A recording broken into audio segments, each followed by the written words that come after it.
사도행전 13장 아니죠. 14장 26절부터 28절까지의 말씀입니다.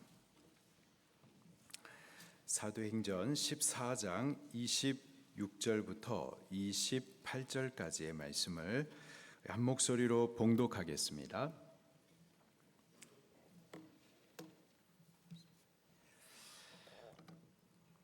사도행전 14장 26절부터 28절까지 시작.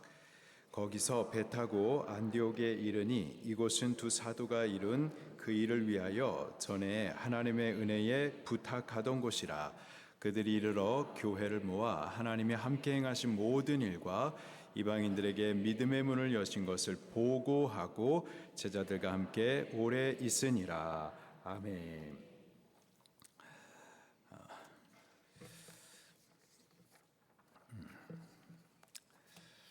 우리가 그 선교 파송 예배를 드릴 때에 사도행전 13장 1절부터 3절까지의 말씀을 나누었었습니다. 안디옥 교회에 5명의 교사들과 선지자들이 함께 금식하면서 뜨겁게 기도할 때 하나님의 성령님께서 두 사람 바나바와 바울을 따로 구별하셔서 최초의 선교사를 파송하시죠. 자, 오늘 본문 말씀은 여기서부터 쭉 같이 가도록 하겠습니다. 사도행전 13장 4절 말씀부터 보면은 이제 두 사람이 성령님의 보내심을 받아가지고 제1차 선교를 시작해요. 4절부터 5절까지 말씀을 같이 보겠습니다. 시작.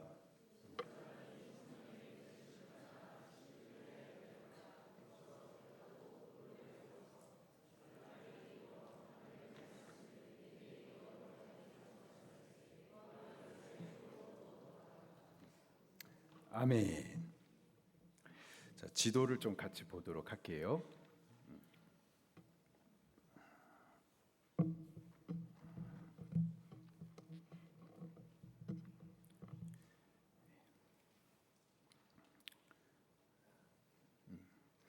자, 두 사람이 성령님의 보내심을 받아가지고 실루기아로 내려가가지고 거기서 배를 타고 구브로라고 하는 섬에 도착을 하게 됩니다.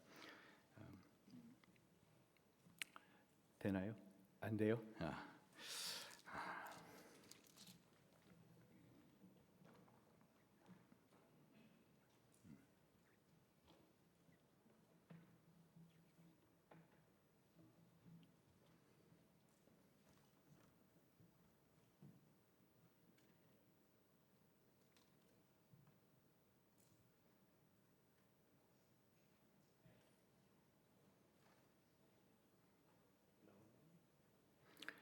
자, 계속 볼게요.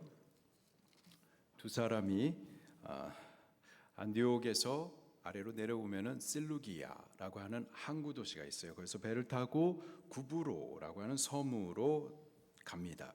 그리고 거기 살라미라고 하는 항구에, 구브로 섬에 있는 항구에 도착을 하게 돼요. 그리고 거기서 마가 요한이라는 청년을 만나게 되고 그 청년을 수행원으로 제1차 선교에 합류시킵니다. 자, 그리고 이제 이 세 사람이 살라미라는 곳에서부터 이제 바보라고 하는 곳으로 넘어가요. 거기에 한 거짓 선지자를 만나게 됩니다. 우리 아까 어디 읽었었죠? 6절 말씀도 계속해서 보도록 하겠습니다. 시작. 온 섬 가운데로 지나서 바보에 이르러 바 예수라 하는 유대인 거짓 선지자인 마술사를 만나니, 그 바보라고 하는 곳에서 바 예수라고 하는 유대인 거짓 선지자를 만나게 됩니다. 이 바 예수의 본래 이름은 8절 말씀을 보니까는 엘루마였었어요. 엘루마였었던 그가 바 예수라고 하는 이름으로 이름을 합니다. 바 예수라고 하면은 예수의 아들이라는 뜻이에요. 본인을 예수의 아들이라고 하는 이 거룩한 이름을 힘입어 가지고 스스로를 이렇게 높이고자 했었던 거짓 선지자였었죠. 예, 감사합니다. 잠깐 이거 어디 갔어요?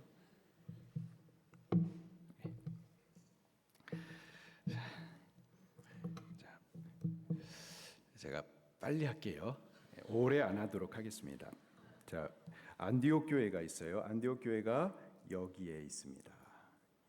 여기 보이시죠? 여기입니다. 자, 여기에서 실루기아 이쪽으로 내려와서 여기에서 배를 타고 구브로라고 하는 섬에 있는 살라미에 도착을 해요. 그리고 여기서 마가 요한이라고 하는 청년을 수행원으로 선교팀에 합류를 시킵니다. 그리고 바나바, 바울 그리고 마가 요한이 이 세 사람이 선교팀이 돼가지고 살라미에서 바보로 넘어갑니다.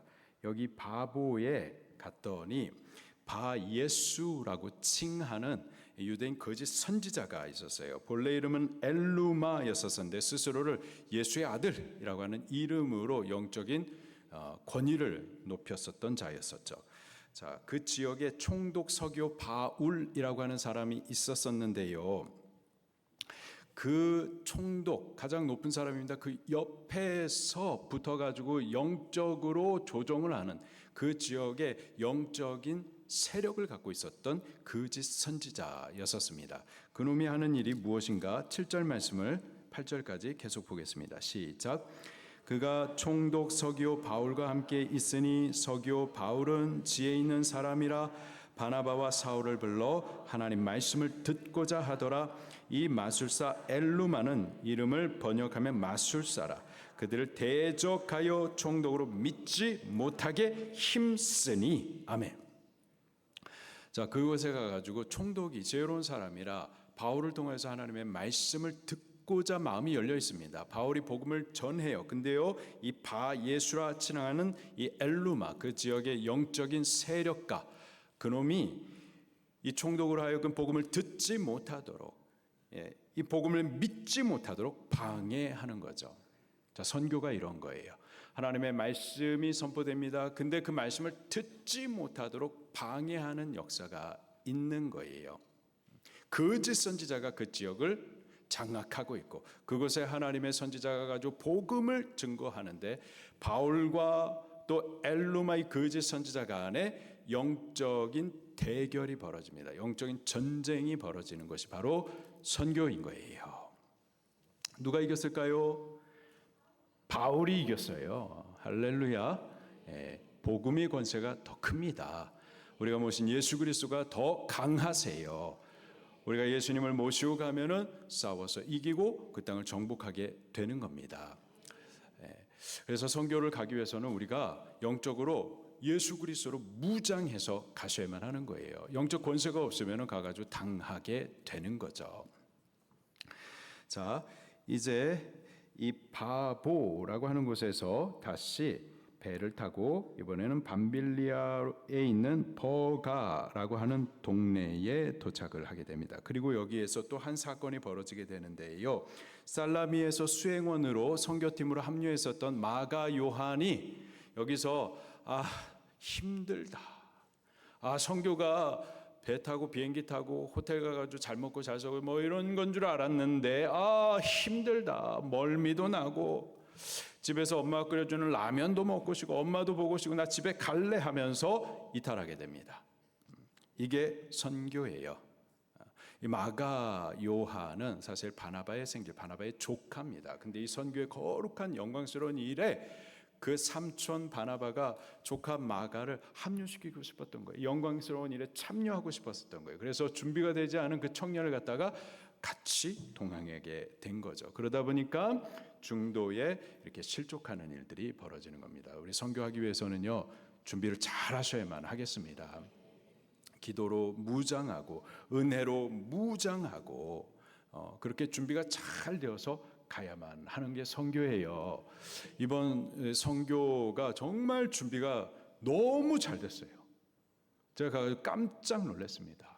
어떻게 이렇게 잘할 수 있을까? 어떤 교회보다도 어떤 선교 단체보다도 이렇게 잘할 수가 있을까? 정말 조직적으로 체계적으로 너무 준비가 잘 된 거예요. 무엇보다도 선교팀 한 사람 한 사람이 기도로 은혜로 너무 잘 무장이 됐어요. 4년 만에 가서 그런지 몰라도 4년 동안 진짜 기도로 또 진리의 말씀으로 칼을 갈아놔 가지고 나름대로 은혜의 간증들도 많이 있고요. 일정이 빡빡했었지만 다 기쁨이 은혜가 충만했었고요. 태국 같은 경우에는 그때가 우기였습니다. 우리가 가기 전만 해도 그냥 비가 엄청 쏟아졌어요. 그러면 우리는 아무것도 할 수가 없는 거예요. 그런데 우리 사역하는 내내 하나님께서 구름을 잡아주셨어요. 잡아주셨어요. 근데 비가 와도 문제지만 태양이 뜨면 이것도 또 문제예요. 근데 우리가 사역하는 내내 태양을 하나님께서 구름으로 쫙 가려주시고 비도 잡아주시고 그래서 시원한 바람을 보면서 그쪽에 있는 현지인들이 이런 날씨는 처음이래요.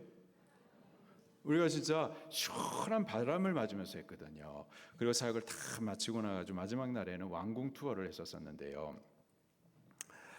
원래 태국 날씨가 이런 거다 하면서 하나님께서 잠시 보여주셨는데 얼마나 뜨거운지 얼마나 덥던지 갔다가 이제 차 안으로 들어와가지고 에어컨 바람을 쐬는데요. 갑자기 막 어질어질 하더라고요. 이게 원래 태국 날씨인데 하나님께서 붙잡아 주셨던 거예요. 참 진짜. 우리가 이제 선교도 해온 지가 꽤 됐고요.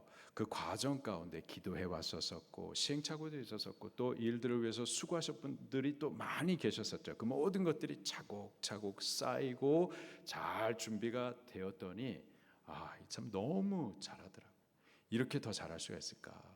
이전보다도 잘했지만은 앞으로 이보다 더 잘할 수 있을까? 이런 좀 하여튼 너무 준비가 잘 됐습니다. 그렇게 준비해서 가셔야지 준비가 되지 않고서는 이러한 실족하는 일들이 있게 되는 거죠. 자, 다시 지도에서 이제 이 버가에서부터 다시 또 비시디아 안디옥 지역으로 넘어갑니다. 그리고 이 안디옥에서 안식일 날 유대인의 회당에서 바울이 복음을 증거할 수 있는 기회를 얻게 돼요. 그래서 바울이 이 구약 성경의 율법과 선지자 시편의 말씀을 갖다 쫙 설파한 이후에 이 율법과 선지자의 모든 언약의 말씀이 다윗의 후손으로 오실 구원자에 맞춰 있다. 그런데 그 구원자가 바로 예수 그리스도이시다 하면서 예수 그리스도를 전도해 줍니다. 이게 선교예요. 우리가 가가지고 뭐 하는 거죠? 예수 그리스도를 전해 주는 거예요. 우리가 뭘 나눠주고 보여주고 다 합니다. 그러나 결국 그 모든 것들을 통해서 우리가 전하고자 드러내고자 알게 해주고자 하는 것은 예수 그리스도, 저들의 구원자를 보게 해주는 거죠. 우리가 한국 문화 뭐 이렇게 뭡니까 이거 난타도 하고 또 부채춤이 제가 사실 여기서 살짝 부담스러웠었거든요. 분홍색이 너무 튀고 근데 거기 가니까 너무 맞는 거예요. 막 아름답더라고요. 그 부채춤 하고 또 태권도 하고 너무 아이들 또 좋아하고 또 우리 그 요즘에 K-팝 그 BTS 핑클이 아니라 죄송합니다. 핑클이 아니라 블랙핑크 그것 때문에 뭐 K-팝이 너무 유명해져 가지고 이것으로 인해서 복음의 길들이 또 열릴 거라고 누가 상상을 했겠습니까? 근데 우리 아이들이 가가지고 I believe 막 우리가 뭐 한국 문화 뭐 이런 이름으로 갔지만은 거기 나오는 음악들 모든 것들이 결국 예수 그리스도를 드러내 주었었다고요. 이게 얼마나 참 희한한 일이냐면은 태국은 불교 나라죠. 불교 나라입니다. 거기에 있는 공립 학교들이 다 옆에 법당이 있어요. 법당이 운영을 하는 학교들이에요. 그 아이들이 줄 맞춰서 쫙 앉아 있고 우리 공연을 관람하기 위해서 그 앉아 있는데 그 아이들 정면 왼쪽에 큰 불상이 서 있습니다. 근데 거기서 예수 그리스도를 전도해 주었었던 거예요. 고부 목사님께서 교회 오실 분 손들 그리고 또 기도도 해주고 예수 그리스도의 이름으로 그 아이들이 기도를 해. 이게 놀라운 일입니다. 놀라운 일. 이게 참 어떻게 이런 일들이 있을 수 있을까? 정말 놀라운데 또 한편으로는 이러한 기회가 많지는 또 않겠다라는 생각이 들어요. 하나님께서 열어주시는 동안에 우리 부지런히 예수 그리스도를 전도를 해줘야 되겠다라는 생각이 드는 거예요. 우리가 결국 가서 전하는 것은 예수 그리스도. 우리가 무엇을 주는 것보다도 저들의 구원자 예수 그리스도를 전해 주어야만 하는 겁니다. 그렇게 바울이 복음을 전해 주었어요. 자, 그랬더니 두 가지 상반된 반응이 나타나죠. 하나는 복음을 대적하는 이들이 일어나는 겁니다. 45절 말씀을 같이 읽겠습니다. 시작.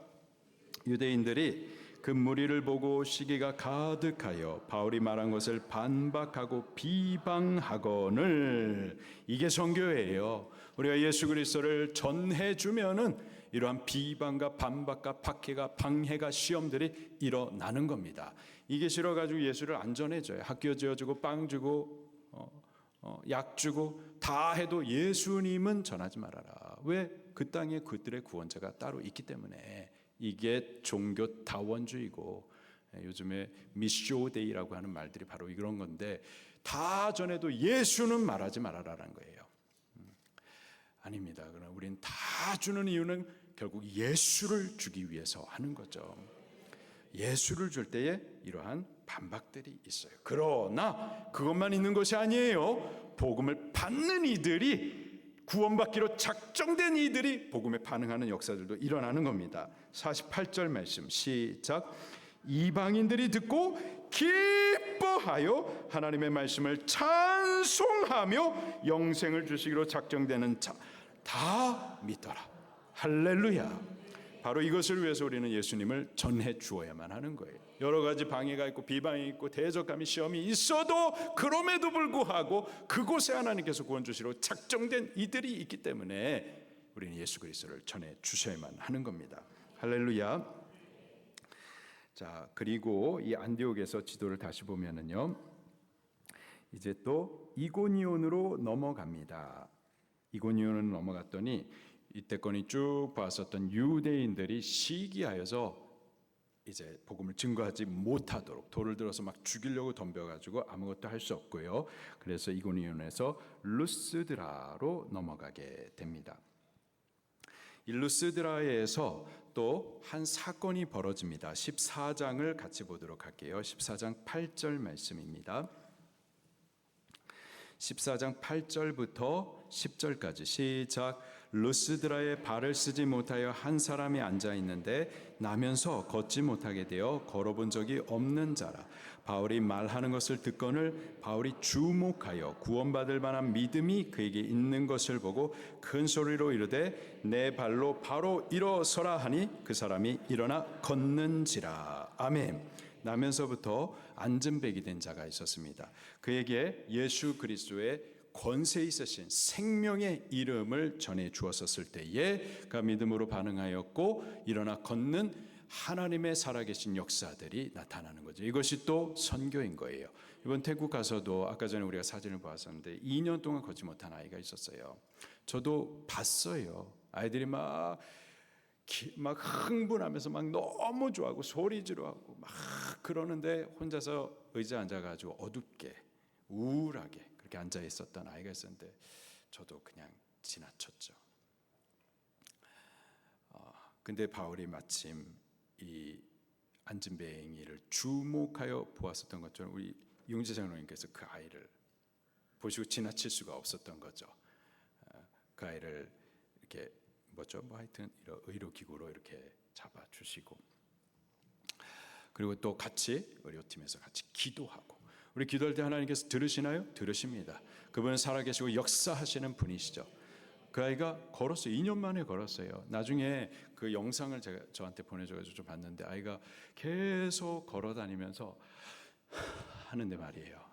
그 숨을 쉬는데 그 숨 안에 그 생명 얻은 기쁨, 복음을 체험한 그 감격이 하는 그 숨소리에 드러나는데 너무 기쁘더라고요. 그 아이가 그것을 통해서 꼭 예수님을 만났으면 좋겠다라는 생각이 듭니다. 근데 그것만이 아니라 우리가 비행기 타고서 이제 그 밤중에 한국으로 넘어오는데 비행기 안에서 말이에요. 응급 상황이 있으니까는 의사 선생님이 계시면 빨리 좀 와주세요. 그러더라고요. 빨리 좀 와주세요.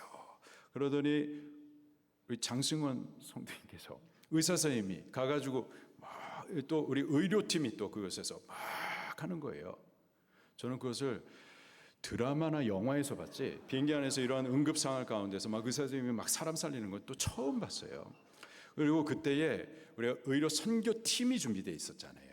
그러다 보니까 막 손발이 착착착착 의사 선생님만이 아니라 간호사 선생님 네 분이 막 축축축축축 해가지고 죽을 사람이 살아난 거예요.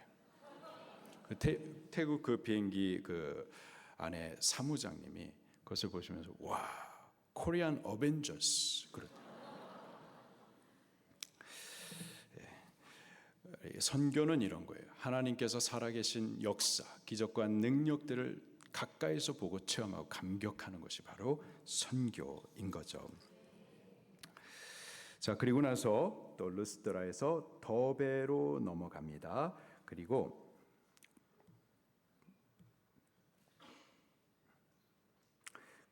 이 더베에서부터 이제 다시 돌아와요. 르스드라를 거쳐가지고 그 다음에 이고니온으로 넘어가서 그 다음에 이고니온에서 안디옥으로 넘어가서 그리고 이번에는 아탈리아로 가가지고 여기 항구 도시에서 배를 타고 다시 안디옥으로 넘어옵니다. 그렇게 바울의 1차 선교 여행이 마치게 됩니다. 그리고 저들을 파송하여 보냈었던 그 안디옥 교회에 돌아와서 그 다음에 한 일들을 우리가 같이 보도록 하십시다. 27절 말씀 시작. 그들이 이르러 교회를 모아 하나님이 함께 행하신 모든 일과 이방인들에게 믿음의 문을 여신 것을 보고하고 아멘. 선교 갔다 와가지고 결국 우리가 하는 것은 우리가 가가지고 와 내가 이런 일을 했어. 내가 가가지고 그냥 탁장 같은 데서 이렇게 고생하면서 일했어. 이런 게 아니라 그곳에서 하나님께서 행하신 일들, 하나님 과연 살아계시다. 하나님 이렇게 사랑하신다. 살아서 역사하시는 그 일들을 우리 교회와 나누는 거예요. 이방인들, 우리는 생각할 수 없었던 그들에게 구원이 있을 거라고 전혀 상상할 수 없었던 그러나 그들 가운데 구원의 문을 하나님께서 여셨다. 키르기스탄인가 이슬람 나라에 태국 불교 나라에 그 법당이 있는 불상이 앉아져 있는 그 자리에서 예수 그리스도가 선포되어지고 구원의 역사가 이루어지더라. 하나님께서 하시더라. 이 사실들을 교회와 함께 나누고 그 하나님을 높여드리고 같이 하나님을 찬송하고 그리고 이 영광스러운 일에 같이 또 참여할 수 있도록 은혜를 나누는 것이 선교의 마침인 겁니다. 우리가 이러한 은혜가 계속 진행될 수 있기를 예수님 이름으로 축원합니다.